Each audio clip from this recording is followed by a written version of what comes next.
कारण आम्ही ज्या झाडाखाली 80 दिवसापासून बसलेलो आहोत ते लिंबाचं झाड आहे। त्याचा जुना पाला गेला, वसंत ऋतू आला, त्याला फुलोरा आला, त्याच्यानंतर मस्त छोट्या छोट्या लिंबोळ्या आल्या, त्या सुद्धा आता निघून गेल्या। भारदास्त झाड झालं एवढा मोठा, म्हणजे त्या झाडाला सुद्धा कळलं माऊली की जुनं टाकून द्यावं, नवं काहीतरी स्वीकारलं पाहिजे। अजिबात तुम्ही वस्त्र देऊ नका आम्हाला, फक्त एकच कळकळची विनंती आहे, आमचे वस्त्र तरी काढू नका। आता तुम्ही ही जी बर्बादी समृद्धी नावाची आणली, ती बर्बादी ज्यावेळेस तुम्ही आणताल त्यावेळेला आमचं वस्त्र हरण झाल्याशिवाय राहणार नाही।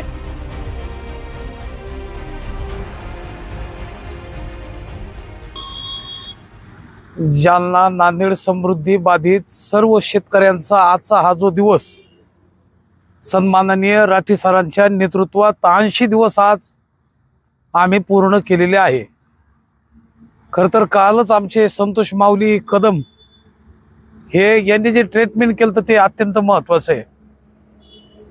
कारण आम्ही ज्या झाडाखाली 80 दिवसापासून बसलेलो आहोत ते लिंबाचं झाड आहे, म्हणजे त्याचा जुना पाला गेला, वसंत ऋतू आला, त्याला फुलोरा आला, त्याच्यानंतर मस्त छोट्या छोट्या लिंबोळ्या आल्या, त्या सुद्धा आता निघून गेल्या। भारदास्त झाड झालं आणि त्याचे आमची आता नाळ जोडले गेली एवढा मोठा, म्हणजे त्या झाडाला सुद्धा कळलं माऊली की जुनं टाकून द्यावं, नवं काहीतरी स्वीकारलं पाहिजे।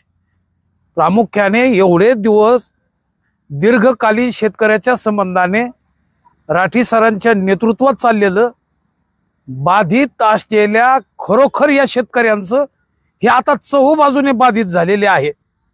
खर तर आमची अवस्था अशी झाली, द्रौपदी माता ज्या वेळेस हे पांडवादिकाकडून मला असं वाटतं की ते खेळल्याच्या नंतर द्रौपदी मातेचं हरण झालं आणि वस्त्र हरण करण्याच्या वेळेला हे शिशुपालाधिक सर्व जे दुर्योधनाधिक वस्त्र हरण करण्याला प्रवृत्त झाले, त्यावेळेला खरं तर द्रौपदी मातेने आपल्या पतीकडे पहिल्यांदा पाहिलं, पतीने माना खाली घातल्या, कारण पती धर्म गेला। विदुर काकाकडे पाहिलं, विदुर काकाने खाली पाहिलं, त्यावेळेस विदुर नीती गेली। भीष्म राजाकडे पाहिलं, भीष्माचार्याकडे, त्यावेळेला त्यांनी सुद्धा खाली पाहिलं, म्हणजे भीष्म धर्म गेला। आणि त्याच्यानंतर राजधर्म म्हणून धृतराष्ट्र महाराजकडे पाहिलं, त्यांनी सुद्धा खाली पाहिलं, आणि मग द्रौपदी मातेच्या लक्षात आलं की आता राजधर्म गेला, कारण हे आंधळे झाले असा तिचा 100% निश्चय झाला।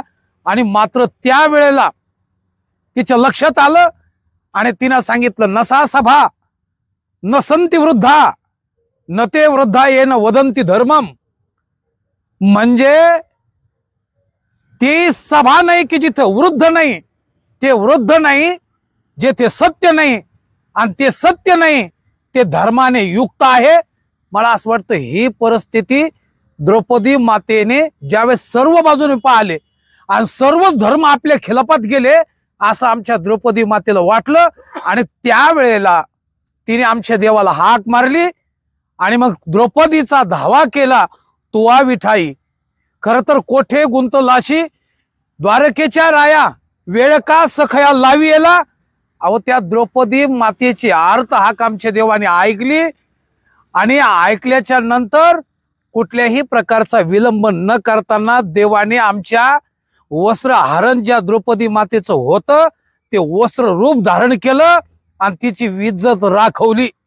मला आता इथंच मुद्दा महत्वाचा सांगायचा, अहो द्रौपदी मातेची सुरक्षा करण्याकरता अर्थ हाकेला धावून देव आला, वस्त्र रूप झाला आणि आमच्या द्रौपदी मातेची खऱ्या अर्थाने इज्जत राखवली। मला असा प्रश्न पडला, वर्तमान सरकार मायबाप, तुम्हाला आमचं अजिबात तुम्ही वस्त्र देऊ नका आम्हाला, फक्त एकच कळकळची विनंती आहे, आमचे वस्त्र तरी काढू नका आता, कारण जे आहे आमचं कारण आम्हाला तुम्हाला वस्त्र मागायचं नाही, पण वस्त्र आमचे जे आहे, तुम्ही ही जी बर्बादी समृद्धी नावाची आणली ती बर्बादी ज्यावेळेस तुम्ही आणताल त्यावेळेला आमचं वस्त्र हरण झाल्याशिवाय राहणार नाही। म्हणून आमचे गोर गरीब बाधित असलेले वंचित पीडित आणि अनंत दुःखाने एक रुपया माऊली आता व्याजाचा घेऊन, कारण तिकडे सोयाबीन आमची तिकडे आळ्या खा लागल्या, लक्षात आलं का तुमच्या, आणि त्यांना औषध मारायचं सोडलं 200 रुपये दररोज खर्च करून आम्ही इथे या लागलो. म्हणजे डबल टिबल 5 पट बरबादी करण्याचं काम जर तुम्ही करत असताल तर निश्चित रूपाने हे तुमच्यासाठी दुर्दैवाचं आहे. म्हणून मायबाप सरकारला विनंती आहे, कुठल्याही प्रकारचा आपण सुद्धा विलंब न लावताना होईन तोपर्यंत आम्हाला न्याय देण्याचा प्रयत्न करा. नाही तर आमचं 1.5 वर्ष ठरलेलंच आहे. आता आलं का, हे आंदोलन 100% चालू राहणार. बाकी तुम्हाला काय निर्णय घ्यायचा हे आपल्या हातात आहे.